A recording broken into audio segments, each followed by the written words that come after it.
We can't go on like this. We know that. So let's hasten the change. Let's hasten the end of the beginning. Let's do it right now in Macomb. Let's begin by restoring this man to his family. Let's begin with justice. Jeff Daniels, starring as Atticus Finch in To Kill a Mockingbird. The show at the Shubert Theater is not just a hit, it's now the highest grossing American play in Broadway history, a critical success that reportedly has not played to an empty seat yet. Playwright and screenwriter Aaron Sorkin adapted the story from the Harper Lee literary classic written over half a century ago. Jeff Daniels stars as Finch, the Alabama lawyer charged with defending a black man wrongly accused of raping a white woman in the segregated South. While there are plenty of similarities to the book and the 1962 film, the play certainly has its differences too, and it also serves as a poignant reminder that the fight against racism is still all too relevant today. For more on the play and his career, it is our pleasure to welcome Jeff Daniels to Metrofocus. So Jeff, welcome to you. I have to tell you, I saw the play last week. It was breathtaking theater. I went into it with really high expectations, and they were immediately Why exceeded. so high? I think the book or the reviews? A combination of things. Yeah. It was the book, it was the film, it was Aaron Sorkin, who I had gotten to know a little bit, and I'm an enormous fan of his writings. You expect excellence out of that guy? Yes, you know what's coming. Yeah. And not to beat your drum, but you also. I'm not bad. Yeah. Yeah. So I went into it thinking this is going to be good, and it was really good. Which brings me to my question to you, which is, what were your first thoughts when this idea of taking this iconic book, recently voted our most popular book ever, equally iconic film, and take it to Broadway as a play? What did you first think about that? I didn't think. I didn't blink. Aaron turned to me. This was 2 years before opening night. He turned to me, and we were campaigning for Steve Jobs, the movie. We were doing some press. And he turned to me and he said, Scott Rudin just got the rights to Kill a Mockingbird. He's been working for years to get them. They want me to write the play for Broadway, and Scott and I want you to play Atticus Finch. Are you interested? And I said, yes, of course. Didn't worry about Gregory Peck, didn't worry about how much the novel is beloved. I'd been doing a series of these for the last 8 or so years of challenges, creative, artistic challenges, risk something, because I just wasn't going to be an actor who played the fifth role or played the jerk father of some 28-year-old who's making $10 million and I'm not, and he can't remember his lines and can't hit his marks. I was not going to be that actor who stood on that movie or that TV show. So I was looking for challenges. Newsroom was a challenge, some of the other things I had done, and then Aaron comes to me with this. And I said, this is the ultimate challenge. Risk it all. Go to Vegas and put your savings account on the table. And that's what this felt like. And if I failed, see ya. But I was jumping off the cliff and flapping my arms and seeing if I could fly. I loved it. I loved the challenge of it. It's interesting because I've seen Aaron Sorkin in some interviews say that he found the expectations daunting. Yeah, he did, and he should have. Yeah. Pulitzer Prize winning novelist, yeah. But you didn't feel that same pressure of the external expectations? This was you saying, hey, this is now, in my career, this is what I want to do. I want to take chances on things. Gregory Peck gave to many a definitive, I can't imagine anyone else in it, to defend Tom Robbins. Now that he's been charged, that's what I intend to do. But I took the approach that he was the only guy who got to do it. And I'm not working from that script, and we're not making the movie again. This is a play. It's 58 years later. We live in a different time, and I know this writer. I know what this writer does in Aaron Sorkin when he gets passionate about something. And he said, when the second draft came through, is that we're not going to be doing the book, and we're not going to be doing the movie. Same characters, same story, just we're going to take a different road. And I said, that. Now we got a chance. Because if you're going to do something like To Kill a Mockingbird or anything that's been done before and so well, then what's the added value? Why should people go to the Shubert Theater to see people basically do the book again? Or, you know, here's the movie kind of truncated onto a stage and it's, or you got to bring something new, especially in 2019. And Aaron Sorkin did that, and I thought that was our best chance to have people rediscover the book and maybe make it, you know, even more relevant now than if they had just read the book. By seeing the play, is it more relevant? And so that was all on the table. And it was a thrill to kind of throw it at the audience and go, how you doing? Yeah, what do you and think? Was it, How'd that work did you for feel you guys? that? Yeah. And that was the other thing too, when we started doing it in front of audiences, and I didn't know this until we got the audiences. You watch the movie, you read the book. I mean, you can put the book down and read it over 2 weeks. You can watch the movie and, you know, get a sandwich. You can, but when you're in the theater and Tom Robinson is guilty when he's not, and he's led across the stage in handcuffs to the electric chair, the audience feels that, and that's different. Watching and listening to the audience reactions when Tom Robinson is found guilty, your summation in the courtroom, some of the other high, powerful scenes. And I'm thinking to myself, the audience knows this is coming. They know the story. I've got to believe 90% of the folks there read the book, saw the movie, or both. Mm-hmm. And yet it seems somehow like it's the first time that they are seeing Tom Robinson convicted, or you in your appeal where you're saying this has got to change. Change it now. Why do you think that is? I think it's all set up. I think Bart Shear's direction and the way Aaron Sorkin moved some of the scenes around.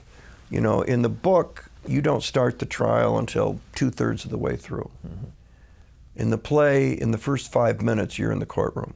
Now, we go in and out of the courtroom to other places in Monroeville, Alabama, but he moves things around. Within the first 15 minutes, there's a scene with Atticus and Tom Robinson in the jail where he meets Tom Robinson and says, "I'm your new lawyer." That's not in the book, that's not in the movie. Mm-hmm. So all the book lovers now have to put the book down and they get pulled in, and we kind of come at the story from a different angle. The play comes at Atticus from eye level. He's a small-town lawyer, gets paid in vegetables, believes in goodness in everyone, and handles land disputes, service agreements, foreclosures, and can write a will. And one day, the judge comes over to his house and says, "I want you to take this case of a black guy who's 100% innocent, and he's got a bad lawyer." It's a no-brainer, Atticus. Atticus has to get off his porch, get involved, do something that may be controversial. He knows the second he says yes, that he's going to get a visit from people like Bob Ewell going, "You're a race traitor. We don't like that around here." By just accepting the case, he now is, much like this country, 50% of the town is going to go, or more, "Phew, what are you doing?" And that's a different journey than the journey Peck took. And you look at this play, again, understanding, as you said, it was more than a half century ago that the story came from Harper Lee. It's set in a small town in Alabama almost 100 years ago. Mm-hmm. And yet you say to yourself, I know these issues. You know, I know these tensions. I know these conflicts.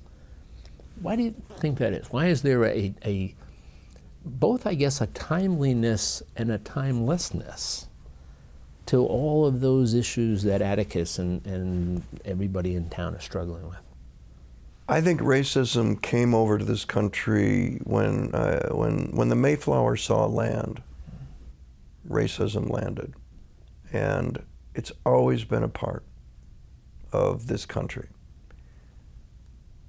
Black people were brought over on slave ships. Their history, their American history, is so different than what I certainly was taught in school. And as white people, we forget that, especially if you live like I did in a predominantly white town. And you don't think about it. It doesn't affect you. You're not in the South, you're not where it's, and I remember my dad, who was very much an Atticus Finch figure, believed there's the right way and there's all the other ways. He was one of those guys. I mean, I was about 8 years old.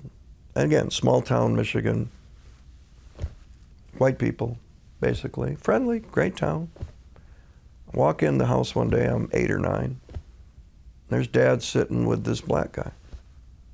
He said, "Jeffrey, I'd like you to meet Herbie Pearson. He's a friend of mine. Herbie and his family just moved to town. We're going to help get him a job somewhere." Shake his hand.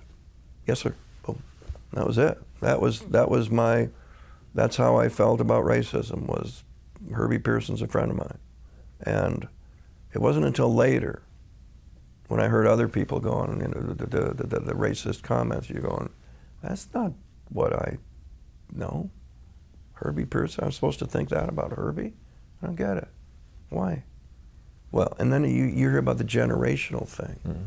Sorkin does a great job in that. Well, Harper Lee certainly did. When Bob Lee was an out-and-out racist, and then he put his daughter on stage, on the witness stand, Mayella, who you think is just parroting what her father says, and then when Atticus pushes her, was it Tom Robinson or was it your father? And she becomes this full-blown next generation racist, saying things her father didn't say. It was a frightening scene, by the way. This little girl, not a girl, but she's tiny, the actress. It has been passed on. Yeah. And then Atticus hangs on, and Sorkin writes this in. Even Bob Ewell has dignity, and the dignity is that the South was badly beaten, conquered in the Civil War. It was 70 years ago? No, it was yesterday. It'll always be yesterday. And men like Bob Ewell are reminded that every time they see a Negro face walking around. So remember what I said. You know, it's been passed on to Bob Ewell, and the man will hang on to his dignity, even if that dignity is racist. Atticus gets, everybody jumps on Atticus in the play, as they should. Tell me about it must be extraordinary pressure on you, because, look, folks are going to come, and it's going to be Harper Lee's story no matter who's on stage. It's going to be Aaron Sorkin's words no matter who's on the stage. But the reality is, and I say this in all due respect to you, the reality is people are coming to see Jeff Daniels be Atticus Finch. They are. So tell me about the pressure. If you wake up in the morning and you feel a cold coming on, you know, you can't, you don't have the kind of job where you can call in and say, you know what, could you move my meetings back to tomorrow, because I'm just kind of not feeling real well today. I know. Talk about that. I try to compare it to those guys who are just going, I'm going to call in sick today. You can. I could. Yeah, you could.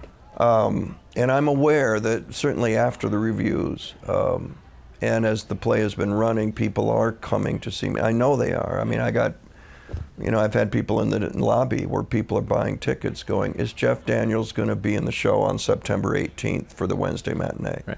4 months from now. And that's the reality for the audience. And the box office says, yes, he is. Because I get 2 weeks vacation after the Tonys, and when am I going to take that? I got people who bought tickets for June, July, and August. They bought them in January and February. Yeah. And now I'm going to announce that I'm going to go and also I just want to see if I can do it. I'm 64. I'm healthy enough, but it's Atticus Finch on the stage of the Shubert Theater, and we got the reviews. And this is not the gig that you call the agent and go, get me something better. There is nothing better. And I've been around long enough to know when it's as good as it's going to get. Obviously, my career is peaking. So I'm going to just sit here on the summit for as long as possible. What about that notion? You said this is a pinnacle. I mean, this is a fantastic role in the Broadway show now that has broken all the records for a Broadway play. So all the elements are there, including the quality of your performance. Are you okay as an actor with the idea that, because as you said, you're in good shape, you're not going away, but with the idea that this might be the top, the mountaintop for you? Yeah, very aware. And not, Ted Williams, what did he do? Hit a home run in his last at bat? Hit the dugout, went to the car, drove away? Right, and played in that game to keep him at, when the season that he hit 400, he could have sat down on the bench and not, but he said, no, this is big for me. I'm going to get my at-bats, and if I dip below 400, so what? And he didn't. And as you said, hits a home run, last bat, and walks away, says, I'm done. Is this the home run? I don't know. Please say it isn't, because your fans would be terribly upset. Well, but, it depends what comes next, but we'll see. I'm glad that if it is, and it probably is, what are you going to be remembered for? Certainly this will perhaps, maybe, if possible, knock off the toilet scene in Dumb and Dumber. I'm not sure. I hope not. I got to tell you, it might not. I'm a Dumb and Dumber fan. Listen. And the sequel, the brilliantly titled, I think Dumb and Dumber 2, T.O. Brilliant's a big word, but will this knock that off, and will you be remembered for Atticus Finch? Certainly, many people will, and better to come now, 42 years in, than when I'm 32. Or 35, or 40. Why do you say that? Boom, and then now you've got that's what it feels like. I guess here's how you could guarantee that your last performance is memorable. Do Atticus Finch with Harry's hairstyle. I suspect somebody has talked with you about it. For backstage, when they get me going, and I'm dressed in the Atticus suit, and I got the glasses. Suddenly Harry Dunn comes in, and he's got Tom Robinson. The defense calls Tim Roberts. The cast just once, just once for 5 seconds. Just lapse go out into Harry Dunn. Just go out. Defense calls Tim. Yeah. You'd see 24 actors turning up stage doing this. It would be memorable. Yeah, and then Sorkin would get me on the phone, and it wouldn't be good. Yeah, he might not appreciate the humor. No. Well, Jeff, I got to tell you, it's been a pleasure talking with you. To Kill a Mockingbird is the best that theater has to offer for us. Thank you. And the play is fabulous, Aaron's writing is fabulous, and you're magnificent in the role. And there'll be a whole new generation of people I think will be drawn to the story and the issues. Jeff, thanks so much for joining. Thanks, Jack. And a reminder for you, Jeff will be back tomorrow night for part 2 of our conversation. We'll talk about his career, the roles he's played and why, what drives him, and also, might be surprising for you, his musical career. We'll see you then.